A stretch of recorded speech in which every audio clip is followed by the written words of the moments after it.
On today's Man of the Apes, Richard's going to be dressing in black for the rest of this podcast, I believe. It's a veil of sadness. Mourning. The CrossFitter in black. Seriously, I'm going to be so sad. I don't want to go over the next week and next week. I'm just kind of sad now. We've got 6 more episodes. I'm just so sad. Take your stinking paws off me, you damn dirty ape!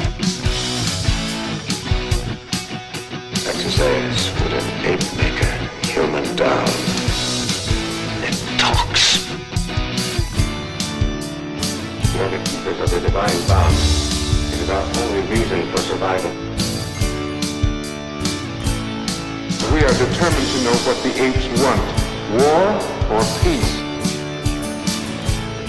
The only good human is a dead human!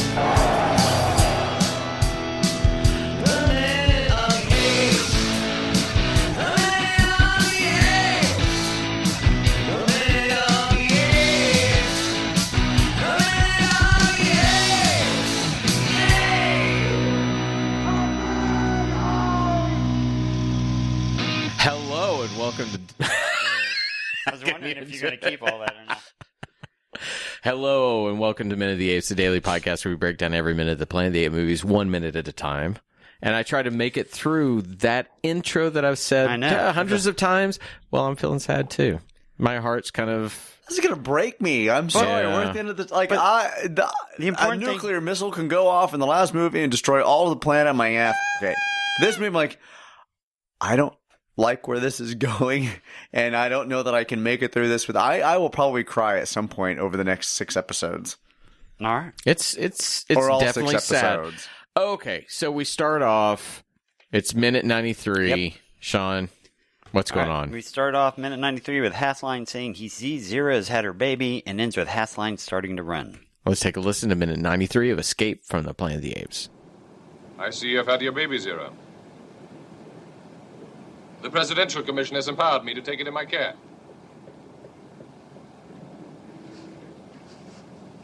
Give it to me.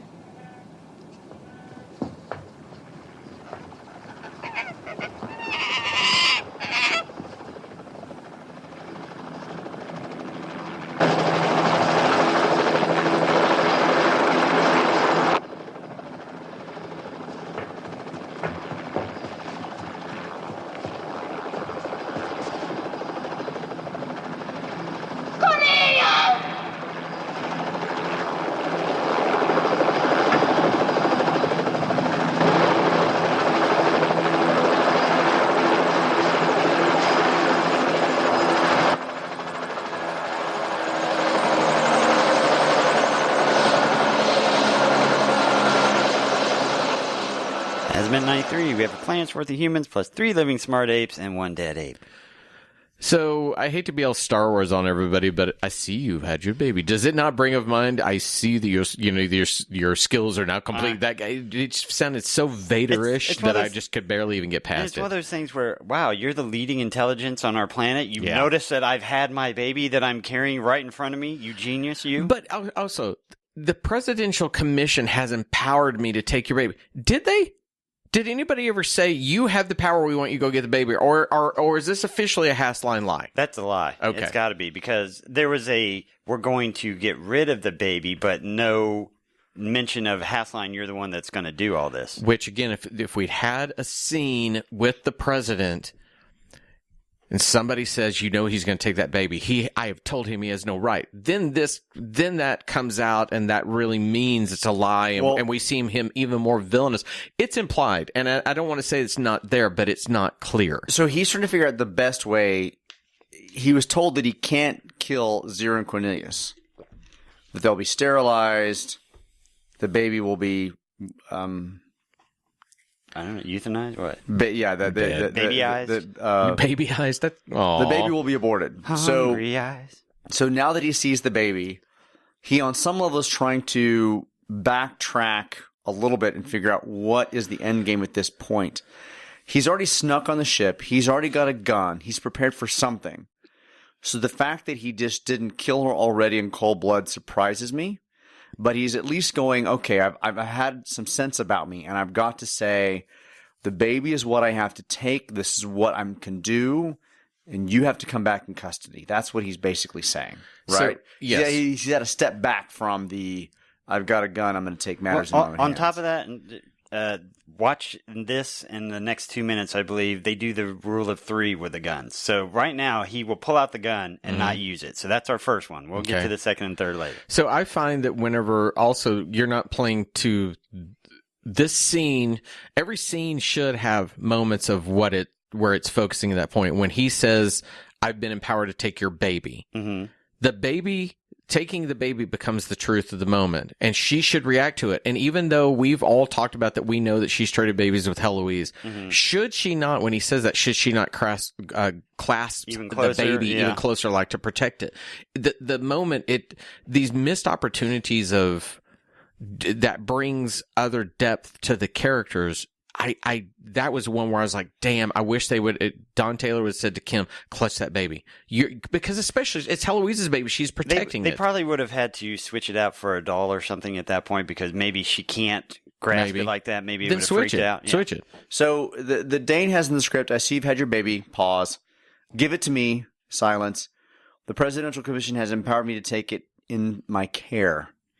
She's supposed to hold the baby closer. Hassline now pulls his gun, and that's when she darts through. So there's a second give it to me that they added in when he pulls the gun. He pulls the gun and then says, give it to me. That was added in, this extra give it to me. And Zira darts. This is the moment where I would have liked Zira to appeal to him, not necessarily as a pleading mother, Right. but something that is that this is my baby. This is what we're going to go to the future. This is just so I would have liked to had. I agree. Zira, The fact that she goes so quiet just and darts. Yeah. I would have liked for her to have a back and forth with him, because there's a moment lost in the politics of what's happening that would have been a nice exchange where we solidify who Hassline is, Right. and we make her a little bit of a hero in terms of what her purpose is. I would have liked just not much, just a couple of lines, just something there. I think that those missed interactions are, again, key to the entirety of how great this could have been. She is a strong character. Absolutely. She is, And Kim for her to Hunter go and silent Zira, is a and for her to shame. go silent, to run for this moment is lacking her strength. Again, even if she clutches the baby and just says it's something as simple as it's only a baby, anything to where she's trying to reason, she's smart enough to try and get in there, but To wedge that to the audience comes back to be on her side. right. That he is the villain, and that we know he's the villain because he goes above her judgment, her argument, to go past that. Right. I would have liked to have something from her just at this moment.